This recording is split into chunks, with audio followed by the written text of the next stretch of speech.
Selamat pagi saudara-saudari yang terkasih di dalam Tuhan Yesus Kristus. Selamat berjumpa kembali di dalam renungan pagi hari ini. Sebelum kita membaca dan merenungkan firman Tuhan, marilah kita bersama-sama mempersiapkan hati dan pikiran kita dan memohon tuntunan Roh Kudus. Mari kita berdoa. Kepadamu ya Tuhan kami tunduk memberi hormat. Engkau yang kami percaya, Pemilik semesta, sungguh kami bersyukur atas segala ciptaan-Mu dan atas kuasa-Mu memberi berkat dan nafas kehidupan bagi kami. Kami orang yang berdosa ini datang memohon pengampunan kepadamu, agar layaklah kiranya kami diterima menghadap-Mu. Di pagi hari ini kami mau mengenal-Mu lebih dalam lagi melalui bacaan firman Tuhan. Biarlah Roh Kudus saja yang menolong menerjemahkan maksud-Mu kepada kami, sehingga kami selalu mengarahkan langkah seturut kehendak-Mu saja. Inilah permohonan kami yang kami panjatkan hanya di dalam nama Tuhan Yesus Kristus, teladan kami. Amin.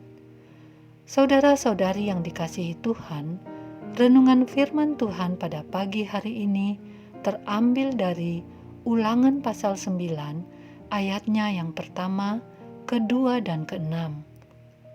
Saya akan membacakannya untuk kita.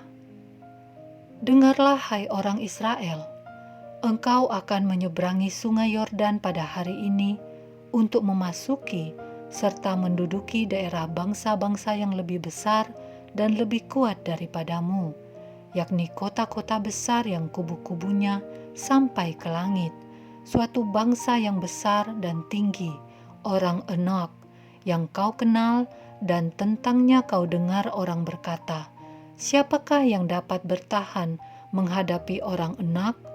Jadi ketahuilah bahwa bukan karena jasa-jasamu Tuhan Allahmu memberikan kepadamu negeri yang baik itu untuk diduduki. Sesungguhnya engkau bangsa yang tegar tengkuk. Saudara-saudariku yang terkasih, judul renungan pada pagi hari ini adalah Karena Jasa-Jasa Kitakah?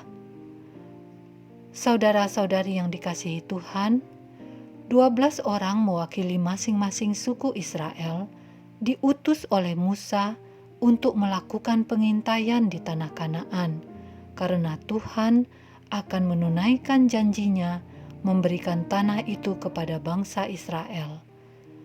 Setelah lewat 40 hari, mereka, para pengintai pulang dan memberi laporan kepada Musa dan Harun dan kepada segenap umat Israel, bahwa tanah Kanaan berlimpah madu dan susu, tetapi didiami oleh bangsa-bangsa yang kuat, termasuk keturunan suku Enak, orang-orang raksasa.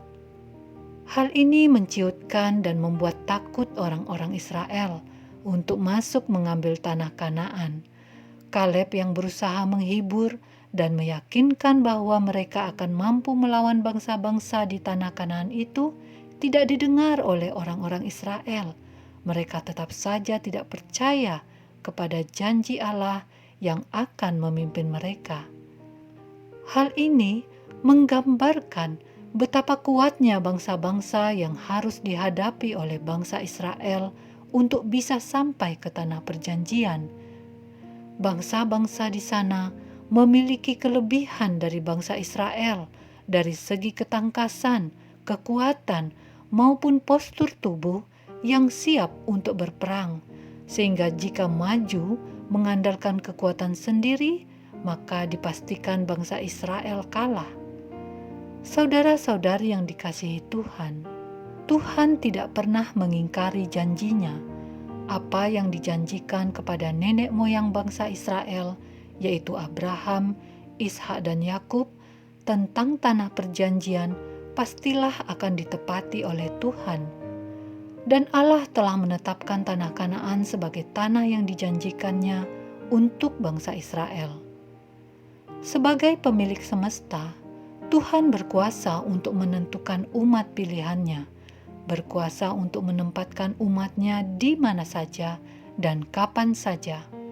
Tetapi Ia tetap Allah yang adil, yang memberi hukuman bagi siapa saja yang melakukan kesalahan di alam ciptaannya ini, termasuk menegakkan keadilan dan memberi hukuman bagi bangsa kafir sekalipun, yang juga merupakan bagian penduduk bumi ciptaannya. Bangsa-bangsa di tanah Kanaan yang hidup dalam kedurjanaan tidak luput dari hukuman Tuhan. Tuhan memakai bangsa Israel sebagai tangannya untuk memusnahkan bangsa-bangsa itu. Saudara-saudari yang dikasihi Tuhan, Allah mengingatkan generasi kedua bangsa Israel yang akan memasuki tanah Kanaan agar tidak mengatakan bahwa karena jasa-jasa merekalah mereka berhasil menduduki tanah perjanjian. Pesan ini harus menjadi perhatian bagi bangsa Israel agar mereka taat dan setia kepada Allah, agar bangsa Israel memahami benar akan anugerah kemenangan yang mereka terima, bahwa kemenangan yang diperoleh bangsa Israel melawan bangsa-bangsa yang lebih kuat dari mereka itu bisa terjadi hanya karena Tuhan Allah lah yang sesungguhnya berperang untuk menghukum bangsa-bangsa yang hidup dalam kedurjanaan di tanah Kanaan. Peperangan itu adalah tindakan keadilan Allah sendiri. Juga kemenangan bangsa Israel atas tanah itu adalah bagian dari perjanjian Allah dengan nenek moyang bangsa Israel. Allah memakai bangsa Israel sebagai tangannya, walau bangsa itu adalah bangsa yang tegar tengkuk. Saudara-saudari yang dikasihi Tuhan, hanya karena kerelaan hatinya lah Allah memilih dan memberi anugerah kepada manusia. Anugerah Allah tidak bergantung dari kelayakan seseorang, apakah ia orang benar atau orang berdosa. Semata-mata hanya karena Allah menginginkan, maka semua akan terjadi atas izin Tuhan.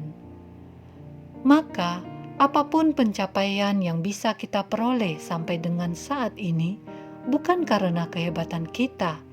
Bila kita merasa ikut aktif mendukung seseorang sehingga menjadi berhasil sebagai orang percaya, yang kita yakini adalah hal itu boleh terjadi karena memang sudah menjadi kehendak Tuhan. Tuhan memakai kita sebagai tangannya agar orang lain menjadi berhasil. Dan Tuhan memakai kita bukan karena kelayakan kita, tetapi semata-mata karena kerelaan Tuhan menjadikan kita layak untuk menjadi tangannya. Hari ini, siapapun kita, tetaplah kita bersemangat, optimis, dan taat kepada Tuhan, serta siap untuk kapanpun dipakai Tuhan. Siapa saja bisa dipakai Tuhan untuk keberhasilan tujuan Allah. Maka, masihkah kita akan berpikir dan bertanya, karena jasa-jasa kitakah? Sekarang, kita sudah tahu jawabannya. Demikianlah renungan pada pagi hari ini. Tuhan memberkati. Kita akan menutup renungan dalam doa, tetapi jika saudara ingin didoakan secara khusus, hubungi email kami. Kerinduan kami agar channel ini menjadi berkat bagi banyak orang. Mari kita berdoa.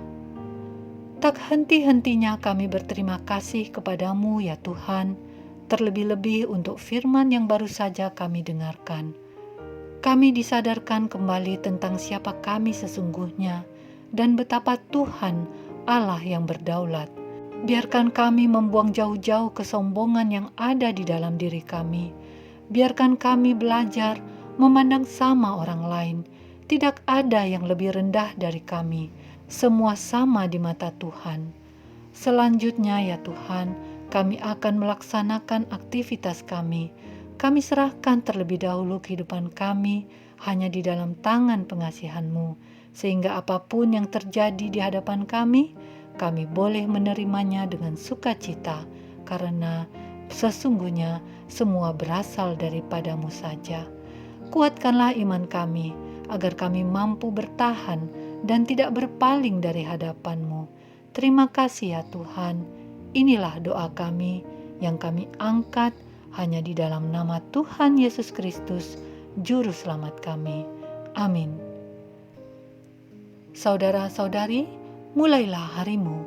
Kiranya kasih dan anugerah Tuhan senantiasa melimpah di dalam kehidupanmu. Muliakanlah Tuhan di dalam setiap aktivitasmu dan jadilah saksi hidup bagi firman-Nya. Roh Kudus menyertai kita semua.